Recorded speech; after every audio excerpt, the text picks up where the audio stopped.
had long days in the garden, for wherever the girl went, the rabbit went too. Once, though, when the girl was called away, Abby! The rabbit was left out on the lawn until long after dusk. And Nana had to come and look for her with a flashlight because the girl couldn't go to sleep unless the rabbit was there.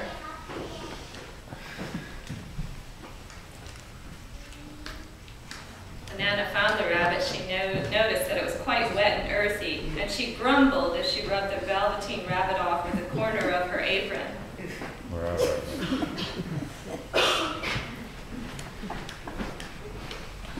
Here, have your old buddy. She's just a toy. You must have said she's not a toy, she's real. When the little Velveteen Rabbit heard that she was real, she was happy. For she knew then that what the skin horse had said was true at least. The nursery magic had happened to her, and she was a toy no longer. She was real. The girl herself had said it. That night, she was almost too happy to sleep, and so much love stirred in her little sawdust heart that it almost burst. And into her boot-button eyes that had long ago lost their polish, there came a look of wisdom and beauty, so that even Nana noticed it next morning when she picked her up and said, Why, I declare, she does have a look of knowing about her. That was a wonderful summer. The Velveteen Rabbit went everywhere with the girl, especially in the garden, where the girl made nests and burrows for her to play in.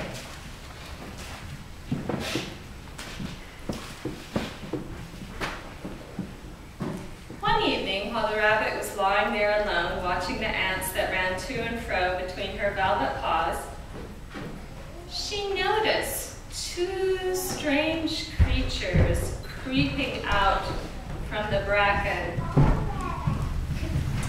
They were rabbits like she thought, but quite funny and brand new. They must have been very well made, for their seams didn't show at all, and they changed shapes in a strange way when they moved. One minute they were long and thin, one minute fat and bunchy, instead of always staying the same. The rabbits crept quite close to her, twitching their noses, while the Velveteen Rabbit stared hard to see which side the clockwork stuck out, for she knew that people who jump generally have something to wind them up. But she couldn't see it. This was evidently a new kind of rabbit altogether. Hey, do you want to come play with us? I'd rather stay here. It was as easy as anything. I don't believe you can. I can jump higher than anything. She had meant when the girl threw her, but of course she didn't want to say so. Can you jump on your hind legs?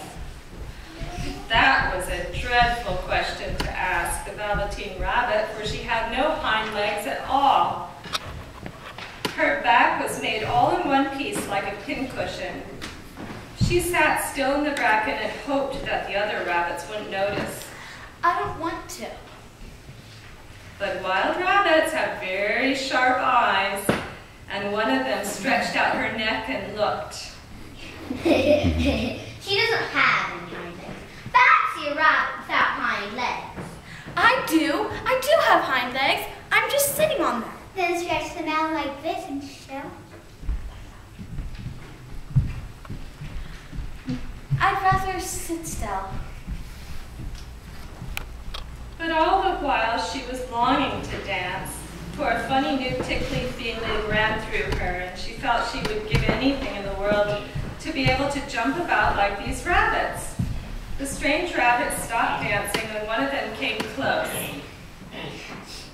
She doesn't smell right. She isn't a rabbit. She isn't real. I am real. The girl said so. Just then there was a sound of footsteps and the girl passed near them, and with a scamper of claws and a flash of white tails, Oh, wait! the two strange rabbits disappeared. Come back. Oh, do come back and play with me. I know I'm real. there was no answer. Only the little ants ran to and fro, and the bracken swayed gently where the two stranger rabbits had passed.